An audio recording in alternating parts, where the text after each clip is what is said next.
मैं आज आपको जो किस्सा सुनाने जा रहा हूँ आज से 10 साल पहले मेरे साथ घटी। दोस्तों, आपने सुना ही होगा कि रात को पानी पास रख कर सोना चाहिए। ये मेरी कहानी पानी पर आधारित है। आज से 10 साल पहले मैं अपने मामा के यहाँ जैसलमेर गया था। वहाँ जाकर पता चला कि यहाँ तो 2 साल से अकाल पड़ा है और पानी लेने के लिए 5 किलोमीटर दूर जाना पड़ता है। मामा मामी से मिलने के बाद मेरे मामा का लड़का और मैं पानी लेने के लिए चल पड़े। रास्ते में पैदल चलकर हम थक चुके थे और एक जगह बैठ गए।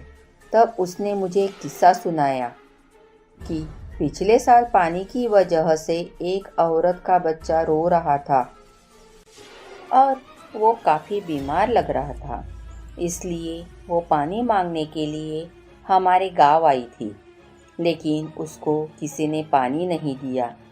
जब वो वापस लौट रही थी तो रास्ते में उसको ठाकुर के घर पानी दिखा, तो उसने बिना पूछे पानी पीने की कोशिश की। तब उसको ठाकुर ने देखा तो वो गुस्से से आग बबूला हो गया और कुदाली लेकर उस औरत की तरफ दौड़ा। उस औरत ने भागने की कोशिश की, लेकिन वो गिर गई। ठाकुर ने बिना आव ताव देखे कुदाली से उस औरत की हत्या कर दी। उसके एक दिन बाद उस बच्चे की भी बिना पानी से मौत हो गई। कुछ दिनों बाद खबर आई कि उसी कुदाली से ठाकुर को भी किसी ने मार दिया और धीरे धीरे पूरे परिवार को किसी अनजानी ताकत ने मौत के घाट उतार दिया। ये किस्सा सुनने के बाद हम दोनों पानी लेकर वापस गांव की तरफ लौटने लगे। हल्का हल्का अंधेरा हो चुका था। अचानक हमारे सामने एक बच्चा आया और पानी मांगने लगा, लेकिन इतनी दूर से पानी लाने के कारण हमने उसे मना कर दिया। घर पहुंचकर मैंने खाना खाया और पेड़ के नीचे पलंग पर सो गया। अचानक रात को वही बच्चा मेरे सामने आया, पानी मांगने लगा। मैंने ध्यान नहीं दिया और गुस्से से उसे कहा कि चले जाओ, और मेरे सामने वो औरत दिखाई दी।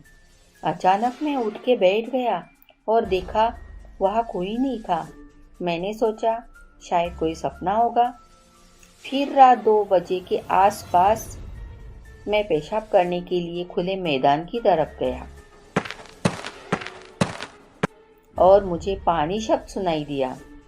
मैंने सोचा मामी होगी। फिर मैं वापस पलंग की तरफ लौटा ही था कि अचानक फिर पानी शब्द सुनाई दिया। अब मैं गुस्से से आग बबूला हो गया और कहा, कौन है? सामने आओ, अभी पानी देता हो। इतना कहते ही मेरे पीछे किसी के होने का अनुभव हुआ तो एक औरत कुदाली लेकर खड़ी थी। मैं डर के मारे बहुत जोर से भागा और रास्ते में एक पत्थर से ठोकर लगने से नीचे गिर पड़ा। उसके बाद जो हुआ वो चमत्कार से कम नहीं था। उस रात हल्के बादल थे और अचानक कुछ पानी की बूंदें उस औरत पर पड़ी और वो औरत गायब हो गई। मैं अपनी जान बचाने के लिए प्रभु को धन्यवाद देने लगा। अगले दिन ही सुबह जल्दी 5 बजे मैंने अपने घर जाने की ठान ली। मैं अपने मामा मामी को बिना बताए ही निकल पड़ा। स्टेशन पर पहुंचा और बैठे हुए मैंने देखा कि बच्चा रो रहा था। मैं घबरा गया, लेकिन वो औरत पास आई और पानी मांगने लगी। मुझे भी पानी की ज़रूरत थी, लेकिन मैंने अपनी बोतल से उस औरत और उस बच्चे को पानी पिला दिया। उसके बाद रेल आ गई और मैं अपने घर पहुंच गया।